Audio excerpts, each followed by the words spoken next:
خطبہ مسنونہ کے بعد آپ تمام کو عید الفطر بہت بہت مبارک ہو۔ رمضان المبارک ہم سے رخصت ہوا۔ آج شوال کی پہلی تاریخ ہے، عید کا دن ہے۔ ابھی ہم نے 2 رکعت نماز ادا کی، اس کے بعد آئیں ہم ایک بار پھر سے اللہ رب العالمین کی بڑائی بیان کرتے ہیں، تکبیر پڑھتے ہیں۔ اللہ اکبر، اللہ اکبر، لا الہ الا اللہ، اللہ اکبر، اللہ اکبر وللہ الحمد، اللہ اکبر کبیرا والحمد للہ کثیرا وسبحان اللہ بکرۃ واصیلا۔ آج تکبیر پڑھنے کا دن ہے۔ عید کا چاند نکلنے سے لے کر خطبہ کے ختم ہونے تک، عید کا جو خطبہ ہے اس کے ختم ہونے تک تکبیر پڑھنا مسنون ہے، اس لیے ہم نے تکبیر پڑھی ہے۔ قرآن میں اللہ رب العالمین نے فرمایا ہے وَلِتُكْمِلُوا الْعِدَّةَ وَلِتُكَبِّرُوا اللَّهَ عَلَى مَا هَدَاكُمْ۔ اللہ تعالیٰ نے رمضان اور روزوں کا بیان کیا اور اس کے بعد فرمایا تاکہ تم گنتی کو پوری کرو، رمضان کے روزے تم پورے کرو، اور اس کے بعد کیا فرمایا وَلِتُكَبِّرُوا اللَّهَ عَلَى مَا هَدَاكُمْ، اور اللہ تعالیٰ نے تم کو جو ہدایت دی، تمہیں جو توفیق دی رمضان المبارک کے مہینے میں صیام کی، قیام کی اور دیگر عبادات کی، تو اس پر تم اللہ تعالیٰ کی بڑائی بیان کرو، اللہ کی عظمت بیان کرو، اللہ کے گن گاؤ، اللہ کا ذکر کرو۔ تو اس لیے ہمیں اللہ تعالیٰ کی تکبیر بیان کرنی چاہیے۔ اس کے بعد محترم حضرات، ہمیں اللہ رب العالمین کا شکر ادا کرنا چاہیے۔ اللہ رب العالمین کا ہمیں احسان مند ہونا چاہیے، کیونکہ اللہ رب العالمین نے اسی آیت میں اس کا بھی حکم دیا ہے لِتُكَبِّرُوا اللَّهَ عَلَى مَا هَدَاكُمْ وَلَعَلَّكُمْ تَشْكُرُونَ، تاکہ تم اللہ تعالیٰ کا شکر ادا کرو۔ ہم اللہ تعالیٰ کا شکر کس بات پر ادا کریں گے؟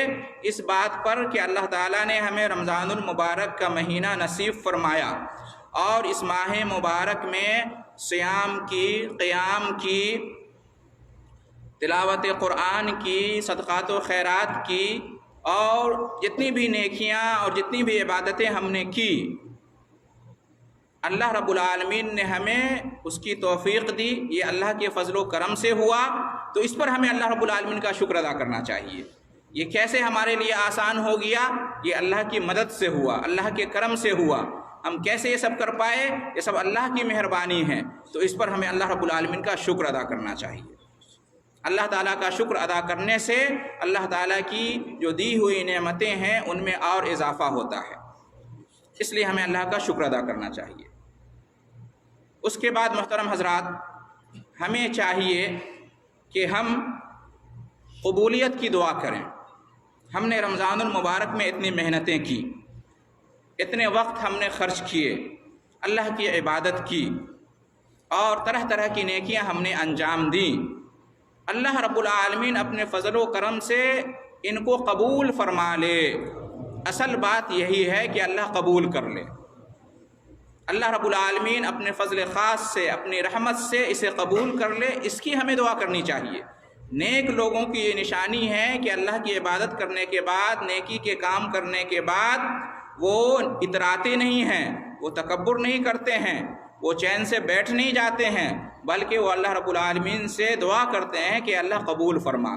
سلف صالحین رمضان المبارک کے آنے سے 6 مہینہ پہلے ہی سے دعا کرتے تھے کہ ہمیں رمضان نصیب فرما، اور جب رمضان ختم ہو جاتا تو اس کے 6 مہینے بعد تک دعا کرتے تھے کہ اللہ اس رمضان کو قبول کر، رمضان میں کی گئی عبادتوں کو قبول کر۔ تو اس لیے ہمیں اللہ رب العالمین سے قبولیت کی دعا بھی کرنی چاہیے۔ اللہ قبول فرمائے گا تبھی ہمارے گناہوں کی مغفرت ہوگی، اللہ قبول فرمائے گا تبھی ہمیں نجات ملے گی، اللہ قبول فرمائے گا تبھی ہمیں جنت میں داخلہ نصیب ہوگا۔ اس لیے قبولیت کی دعا ہمیں کرتے رہنا چاہیے۔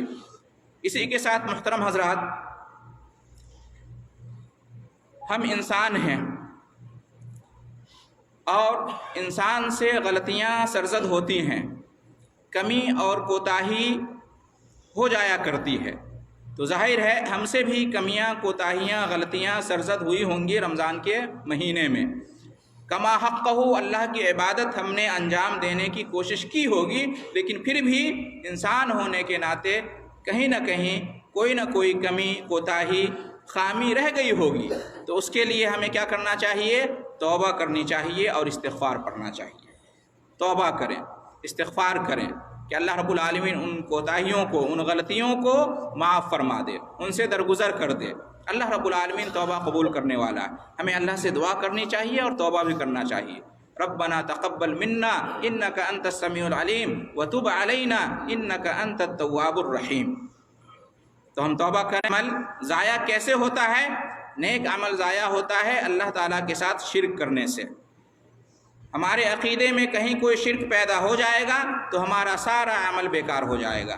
ہمارے عمل میں کہیں کوئی شرک آ جائے گا، ہمارا سارا عمل بیکار ہو جائے گا۔ لئن اشرکت لیحبطن عملک، قرآن میں اللہ نے فرمایا ہے کہ اگر تم شرک کرو گے تمہارا سارا عمل برباد ہو جائے گا۔ اس لیے ضروری ہے ہم نے جو نیکیاں کی ہیں وہ تاکہ محفوظ رہیں، ہم شرک سے بچیں، توحید پر قائم رہیں، اللہ تعالیٰ کے سوا کسی اور کو مشکل کشا، حاجت روا، قادر مطلق اور مختار کل اور عالم الغیب نہ سمجھیں، اس لیے کہ اللہ کے علاوہ کسی اور کے بارے میں، چاہے وہ کتنا ہی اللہ کا ولی ہو بڑا، یا نبی ہو یا فرشتہ ہو، اگر ان کے بارے میں ہم اس طرح کا عقیدہ رکھیں گے کہ وہ بھی مشکل کشا ہیں، حاجت روا ہیں، مختار کل ہیں، قادر مطلق ہیں، عالم الغیب ہیں، تو پھر یہ اللہ تعالیٰ کے ساتھ شرک ہو جائے گا۔ شرک سے بچیے، شرک نیکی کو ضائع اور برباد کر دیتا ہے۔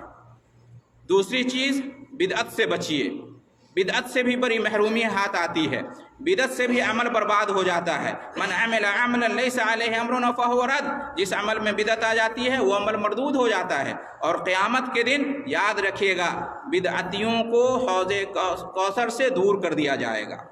نبی کریم صلی اللہ علیہ وسلم اپنی آنکھوں کے سامنے دیکھ رہے ہوں گے کہ میری امت کے بہت سارے لوگوں کو مجھ سے دور کیا جا رہا ہے، حوض کوثر کے قریب نہیں آنے دیا جا رہا ہے۔ جب نبی کریم صلی اللہ علیہ وسلم اپنے دست مبارک سے حوض کوثر کا پانی پلا رہے ہوں گے تو امت کے بہت سارے لوگوں کو دور کر دیا جائے گا۔ آپ صلی اللہ علیہ وسلم جب دریافت کریں گے تو آپ کو بتایا جائے گا کہ یہ وہ لوگ ہیں جنہوں نے آپ کے بعد آپ کے دین میں نئی نئی ایجادیں کی تھی، بدعتیں کی تھی، دین کو بدل دیا تھا۔ تو نبی کریم صلی اللہ علیہ وسلم کہیں گے سحقن سحقن لمن غیر بعدی، دور ہو جاؤ، دور ہو جاؤ وہ تمام جنہوں نے میرے بعد میرے دین کو بدل دیا۔ دین میں بدعتیں ایجاد کرنے سے دین میں بدلاؤ آ جاتا ہے، تو بدعت سے بچیے، اس سے عمل ضائع ہو جاتا ہے بدعت کرنے سے۔ تیسری چیز محترم حضرات بہت ہی اہم ہے کہ بندوں کے حقوق کو پامال کرنے سے بچیے۔ بندوں کے حقوق پامال کرنے سے بھی اعمال اکارت ہو سکتے ہیں، برباد ہو سکتے ہیں، اور قیامت کے دن جب ایک ایک نیکی کی ہمیں ضرورت ہوگی، ہم ایک ایک نیکی کو ترسیں گے، اس دن دنیا کی ہماری نیکیاں ہماری آنکھوں کے سامنے ضائع کر دی جائیں گی، دوسروں کو دے دی جائیں گی۔ کیوں؟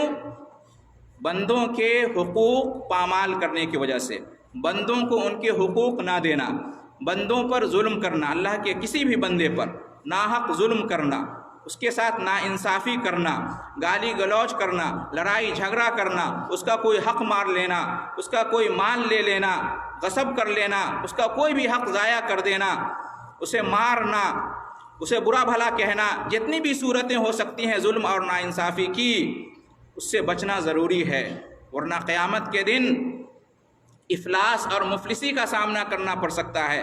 حدیث میں آیا ہے کہ سب سے بڑا مفلس وہ ہے جو قیامت کے دن بہت ساری نیکیاں لے کر آئے گا لیکن وہ نیکیاں اس کے کام نہیں آئیں گی، کیونکہ دنیا میں اس نے بہت سارے لوگوں پر ظلم کیا ہوگا، کسی کا حق مارا ہوگا، کسی کو مارا ہوگا، کسی کو گالی دی ہوگی وغیرہ وغیرہ۔ یہ سارے لوگ قیامت کے دن آئیں گے، اپنے حق کا مطالبہ کریں گے۔ اللہ رب العالمین انصاف کرنے والا ہے، اللہ انصاف کرے گا، اس کی جو نیکیاں ہوں گی مظلوموں میں تقسیم کر دی جائیں گی۔ نیکیاں تقسیم کرنے کے باوجود اگر ان کے حقوق پورے نہ ہوئے، مطالبات پورے نہ ہوئے، تو کیا کیا جائے گا؟ ان کے جو گناہ ہوں گے اس کے سر ڈال دیا جائے گا اور اس کو جہنم میں ڈال دیا جائے گا۔ تو بندوں پر ظلم کرنا، بندوں کے حقوق کی پامالی کرنا، جو ذمہ داران ہیں وہ غور سے سنیں، چاہے وہ گھر کا ذمہ دار ہو یا ملک کا ذمہ دار ہو، ریاست کا ذمہ دار ہو، کمپنی کا ذمہ دار ہو، سماج اور معاشرے کا ذمہ دار ہو، اپنے ماتحتوں کا خیال رکھیں اور حقوق ضائع نہ کریں، حقوق کی پامالی نہ کریں، ورنہ قیامت کے دن محرومی کا سامنا پڑ سکتا ہے۔ محترم حضرات، آج عید کا دن ہے۔ عید کا دن ہم تمام مسلمانوں کے لیے ہے، یہ ایک تہوار ہے، یہ خوشی کا دن ہے۔ دین اسلام ایک جامع دین ہے، اس لیے دین اسلام میں انسان کی فطرت اور انسان کی خواہش کا احترام کیا گیا ہے، اسی سے متعلق یہ عید ہے۔ نبی کریم صلی اللہ علیہ وسلم جب مکہ مکرمہ سے ہجرت کر کے مدینہ منورہ تشریف لائے تو مدینہ والوں کو دیکھا کہ وہ چند ایام لہو و لعب کرتے ہیں، کھیل تماشا کرتے ہیں، ناچ گانا کرتے ہیں اور خوشی مناتے ہیں۔ تو نبی کریم صلی اللہ علیہ وسلم نے پوچھا کیا ماجرا ہے؟ تو انہوں نے کہا کہ ہم ایسا ہی کرتے ہیں۔ تو آپ صلی اللہ علیہ وسلم نے کہا کہ اب اللہ تعالیٰ نے ان دنوں کے بدلے میں تمہیں 2 دن عطا کیے ہیں عید کے، ایک عید الفطر اور ایک عید الاضحیٰ۔ اسلام میں یہی 2 عیدیں ہیں، عید الفطر اور عید الاضحیٰ، تیسری کوئی عید نہیں ہے۔ نبی کریم صلی اللہ علیہ وسلم نے یہ 2 عیدیں مقرر کی ہیں۔ تو یہ عید الفطر، آج کا دن جو ہے عید الفطر ہے۔ رمضان المبارک کے ختم ہونے کے بعد جو عید آتی ہے اس کو عید الفطر کہتے ہیں، اور یہ خوشی کا دن ہے۔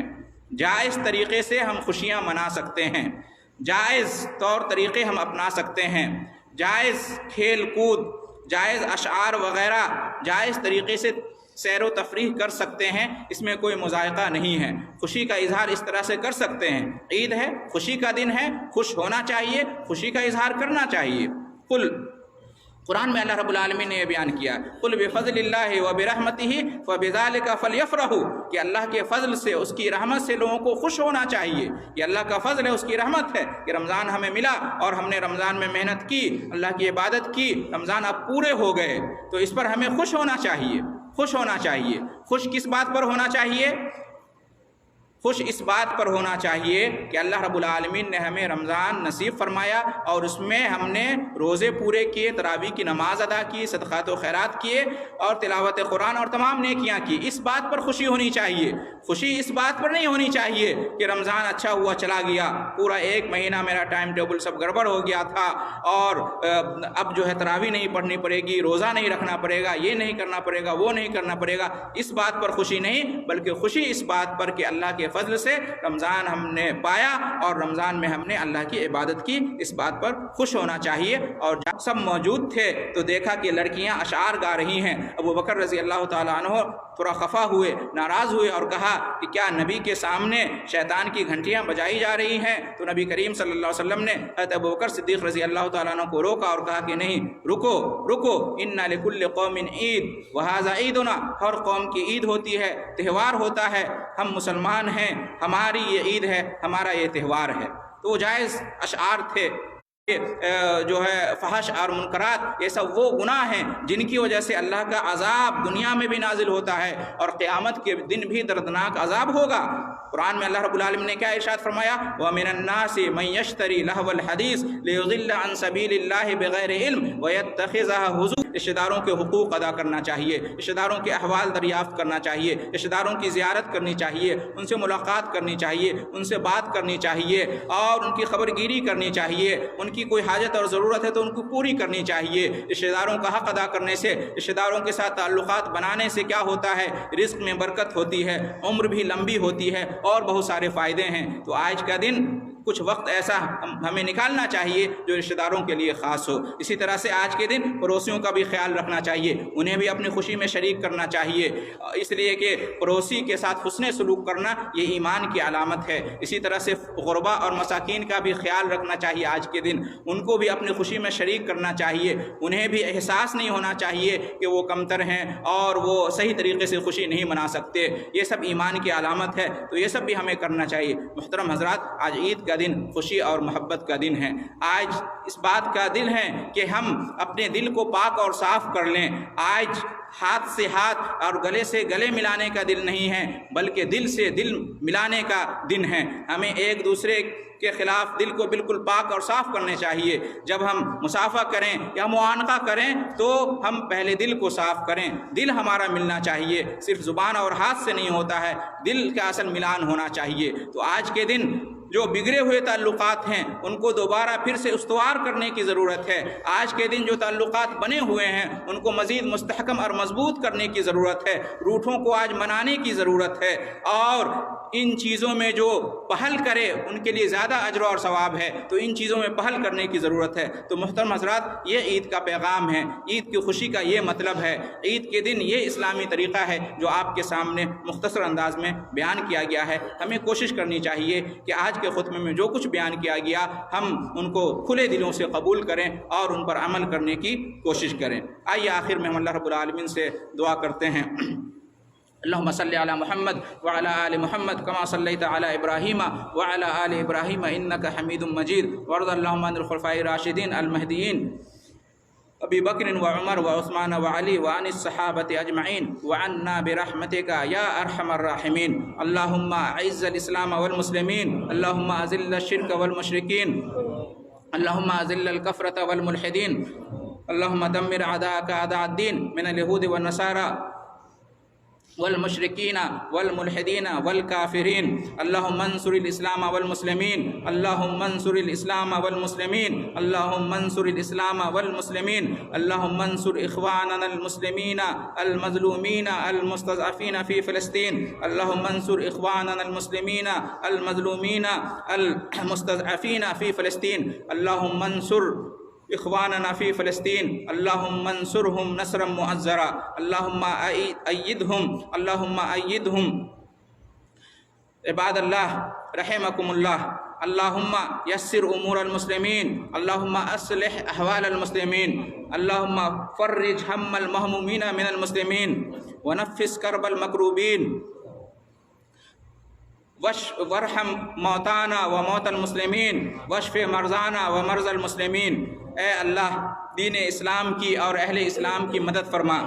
اے اللہ ہم مسلمانوں میں سے جو پریشان حال ہیں، مصیبت زدہ ہیں، ان کی پریشانی، ان کی مصیبت کو دور کر دے۔